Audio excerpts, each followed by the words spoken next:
Humanitarian corridor के बारे में डिस्कस करेंगे इस लेक्चर में, यानी कि मानवता के आधार पे बनाए जाने वाले गलियारे।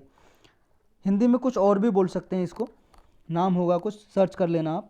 ह्यूमैनिटेरियन कॉरिडोर, इनको डीमिलिटराइज्ड जोन भी कहा जाता है। ये ऐसे स्पेसिफिक एरिया होते हैं जो कुछ स्पेसिफिक टाइम के लिए, यानी कि ऐसा क्षेत्र कुछ समय के लिए जहाँ पे आर्म कॉन्फ्लिक्ट रोक दिया जाता है, यानी कि जहाँ पे लड़ाई हो रही है, वार हो रहा है, युद्ध हो रहा है, वो रोक दिया जाता है ऐसे एरिया को।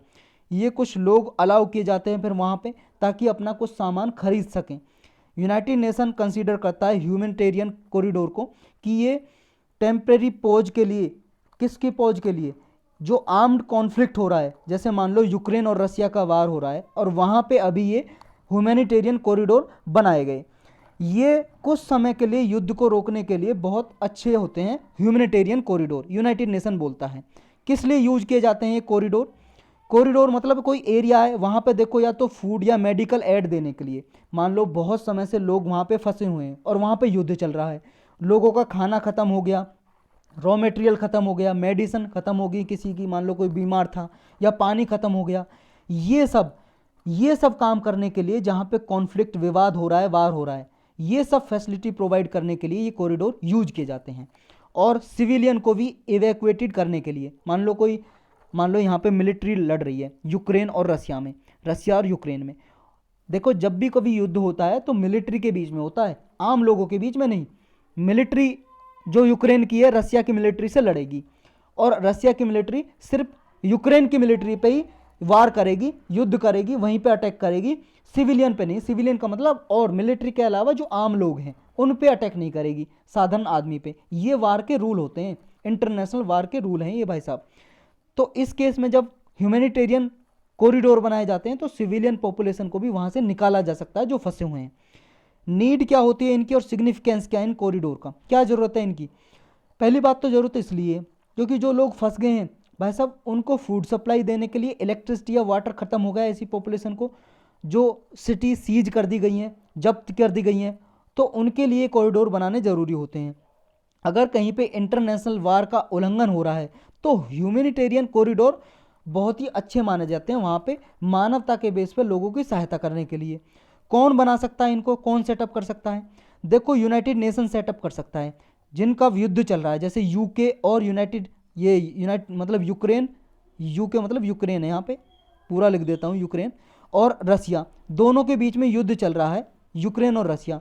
तो दोनों के बीच में ये सहमति कराने के लिए कि भाई साहब कुछ देर के लिए आप रुक जाओ, ह्यूमैनिटेरियन कॉरिडोर एस्टेब्लिश करने दो, इस एरिया को डिक्लेयर कर देंगे वो ह्यूमैनिटेरियन कॉरिडोर, फिर वहाँ पे लोगों की सहायता की जाएगी।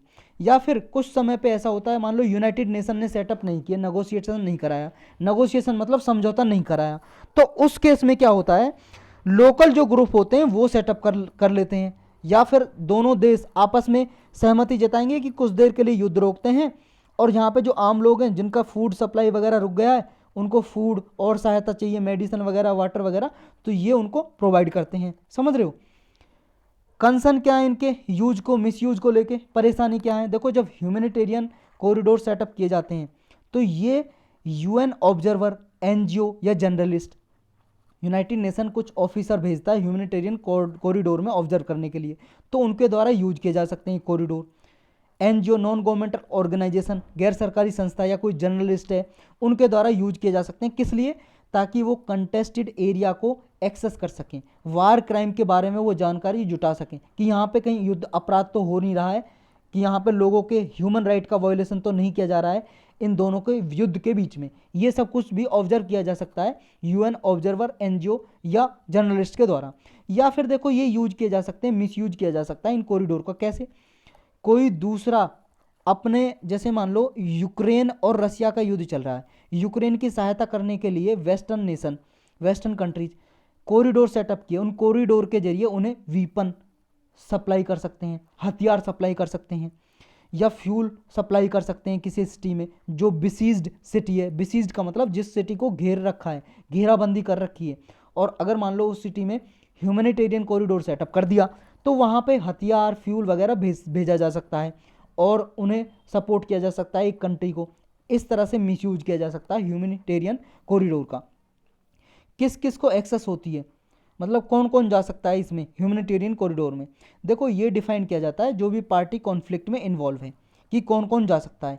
कोई भी ऐसा न्यूट्रल एक्टर यानी कि जो वार में इन्वॉल्व ना हो, यूक्रेन रसिया के वार में जो कोई तीसरा बंदा इन्वॉल्व ना हो उसको भेजा जा सकता है। जैसे यूएन जा सकता है, यूनाइटेड नेशन की कोई एड ऑर्गेनाइजेशन है, एड का मतलब सहायता देने वाली संस्था है, जैसे रेड क्रॉस, ये जा सकती है लोगों को फूड देने के लिए, वाटर देने के लिए, मेडिसिन देने के लिए ये जा सकते हैं। या जो भी पार्टी इन्वॉल्व रहती है वार में वो टाइम डिटरमाइन करती है कि कितने समय तक ये कॉरिडोर खुले रहेंगे, कि इतने समय तक आप सहायता कर सकते हो। और वो भी ये भी डिसाइड करते हैं कौन कौन से मीन्स ऑफ ट्रांसपोर्ट आप यूज कर सकते हो, यानी कि मीन्स का मतलब साधन, ट्रांसपोर्ट के लिए कौन से साधन यूज कर सकते हो, ट्रक यूज कर सकते हो, ट्रक से जा सकते हो वहाँ, या बस में जा सकते हो, या प्लेन से जा सकते हो। ये कॉरिडोर में अलाउ करती हैं वो पार्टी जो युद्ध में इन्वॉल्व रहती हैं। रेयर केस में क्या होता है, बहुत सारे दुर्लभ केस में, कि ह्यूमैनिटेरियन कॉरिडोर हैं जो वो केवल एक पार्टी के द्वारा भी ऑर्गेनाइज किए जा सकते हैं। अगर कॉन्फ्लिक्ट चल रहा है, विवाद, तो मान लो जैसे यूक्रेन या रसिया के बीच में चल रहा है, तो कोई एक पार्टी भी ह्यूमैनिटेरियन कॉरिडोर को सेटअप कर सकती है। जैसे ये देखा गया जब बर्लिन ब्लॉकेड किया था सोवियत यूनियन ने, सोवियत यूनियन यूएसएसआर, ये रसिया का ही पहले नाम था, सोवियत यूनियन या यूएसएसआर बोलते थे उसको। 1948 से 1949 में ये बर्लिन को, जर्मनी में बर्लिन, उसको ब्लॉक कर लिया था। उस टाइम पे अमेरिकन एयरलिफ्ट आए थे यहाँ पे एड देने के लिए, सहायता देने के लिए, ऐसा कुछ किया गया था। एक पार्टी के द्वारा ही ह्यूमैनिटेरियन कॉरिडोर सेटअप किए गए थे। तो यही था इसके बारे में।